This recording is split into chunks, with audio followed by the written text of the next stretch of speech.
On the front side of the control box, we have a battery condition meter, which is really a voltmeter calibrated to look like a fuel gauge. And right now, the needle is showing that the batteries are dead, but really in order to activate the meter, you push the button here and it will basically show the condition of the battery bank. Right now we push it and it is showing in the charging condition, and that's because there's some sun on the solar panels charging the meter. So when you see charging, that's basically showing that the solar panels are charging. In reality, a fully charged battery bank without the influence of solar panels charging it would be more at the 3/4 charge rate. So you would normally see a 3/4 charge on the battery bank without the influence of solar charging. So please keep that in mind. You would also see the batteries barely in the red mark, and the unit would still be operating because we take the batteries down to a fairly discharged state before the low voltage disconnect feature shuts the lights off. So that is what we call the battery condition meter. When you push the button, if it's fully in the yellow charging, that means that you are seeing a full charge of the solar panels. If you're really not sure where your charge is at, just do a quick cover over the solar panels, tilt them away from the sun, or do it at night and you'll see what the true condition of the batteries are. But a fully charged battery bank without solar influence is 3/4 of a capacity.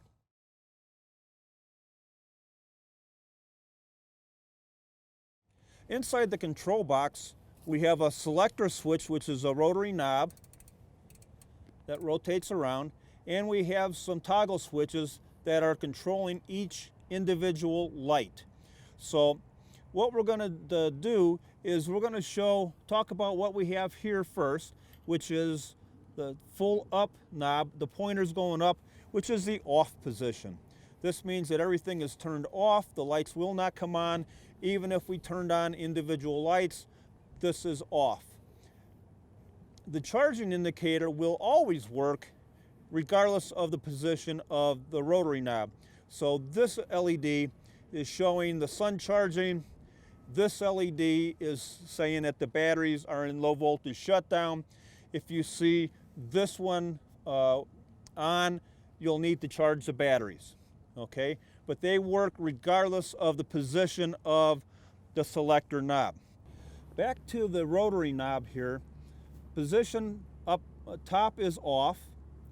First position is continuously on, meaning we're running all the time. And the next position is dusk till dawn.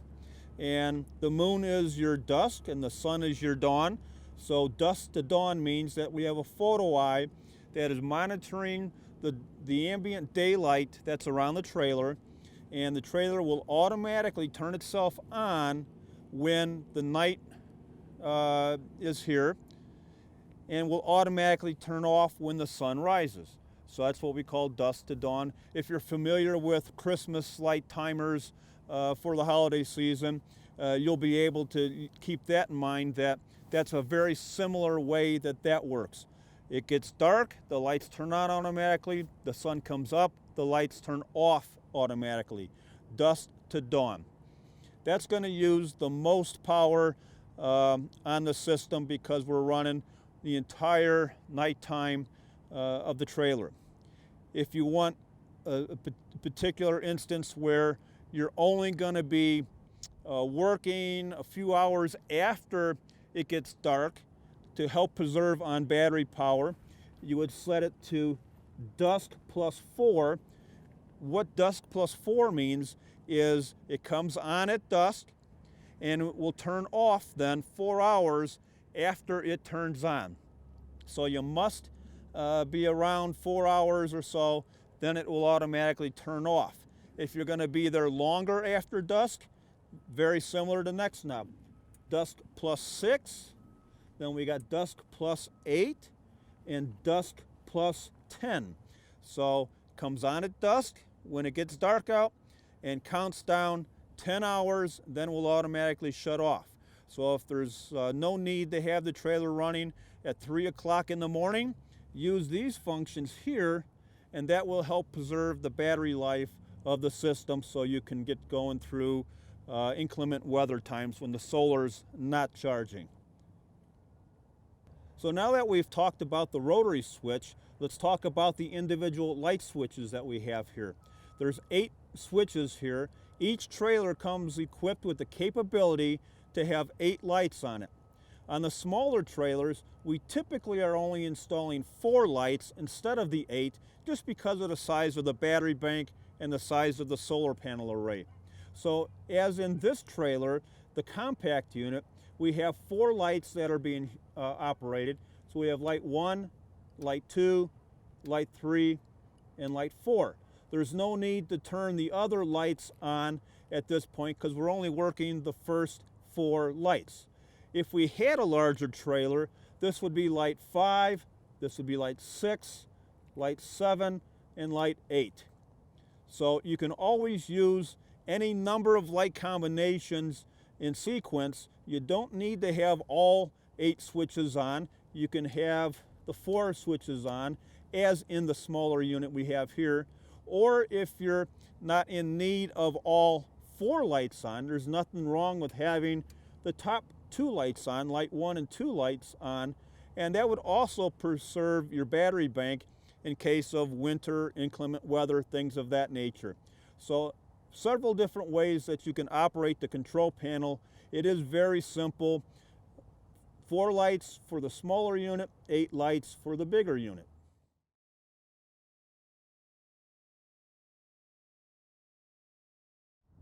As we talked about in the controller, we do have the 4 lights here, light 1, 2, 3, and 4. They're LED lights. There is an arrow on each of the lights showing you that that's the up position of the lights. You don't want to have the lights being shown down, so up is the arrow for that. The lights rotate 360 around, okay? And you can also point the lights up and down. When you're deploying the trailer, there's not a large need to point so far down like that. You'll just get a hot spot by the trailer. I usually deploy the trailer with just a tinge pointing down like this, just a slight down to help throw the light. If you're trying to cover a large area, best to even bring it up completely parallel with the mounting bracket. That's a good place to have the light. If you are adding extra lights or want more lights, as we talked about, you can have 8 lights. There is an option to put another bar inside here to add more lights. The lights then would plug right into here. There is a connector here that just comes off, and you can add 2 more lights here and 2 more lights on the other side. So the unit is expandable if you would prefer to have more lights. That's usually an option that people are buying when they get the medium-sized trailer that comes with more solar panels and more batteries. But it is available on the smaller one, but just not quite as effective with the solar and the batteries.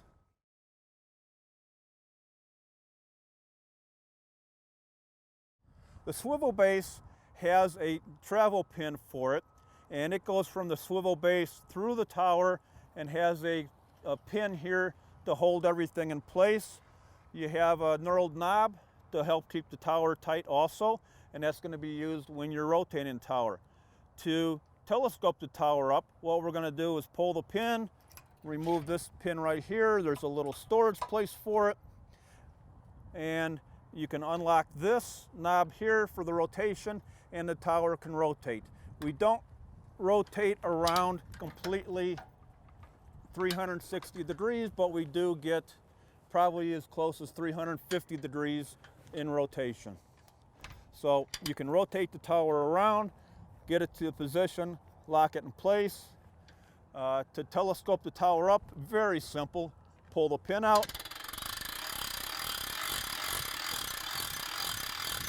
and crank it up to the 20-foot mast. Very simple. You can also rotate it after the fact and get your lights aimed to its appropriate setting. One safety feature we also have on this, or let's call it a security feature.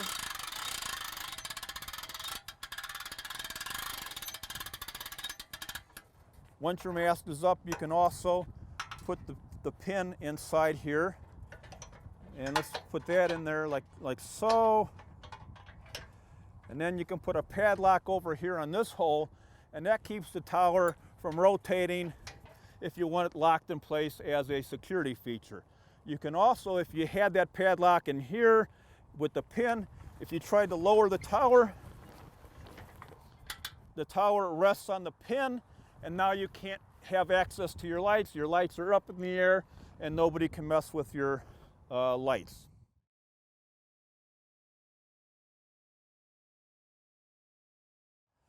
On the back side of the battery box, we have two features here that we want to bring to your attention. The one thing on this battery box is that the batteries that are inside here are a maintenance-free AGM battery, which stands for absorbed glass mat battery.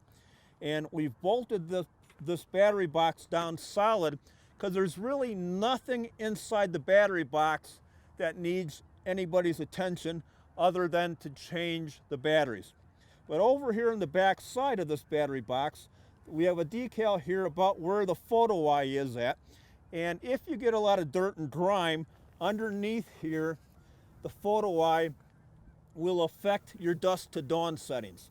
So periodically, let's clean off the photo eye that's underneath there to get the best performance for your dusk to dawn. Over here we have an onboard battery charger. This is a cover that comes off, and here you have a plug for charging your batteries. You do need a 20 amp plug, which is slightly different than your typical plug, but most generators have a 20 amp setup here. So this is the one leg that's slightly different than what you might see in a 15 amp plug. So this is 20 amp, and this would be for a generator if you need to charge it, or you can bring it back to the office or construction trailer and plug it into the wall there. So that's where the battery charger is at. And so again, nothing inside the battery box that needs your attention. Push that back and close it back up, and you're done.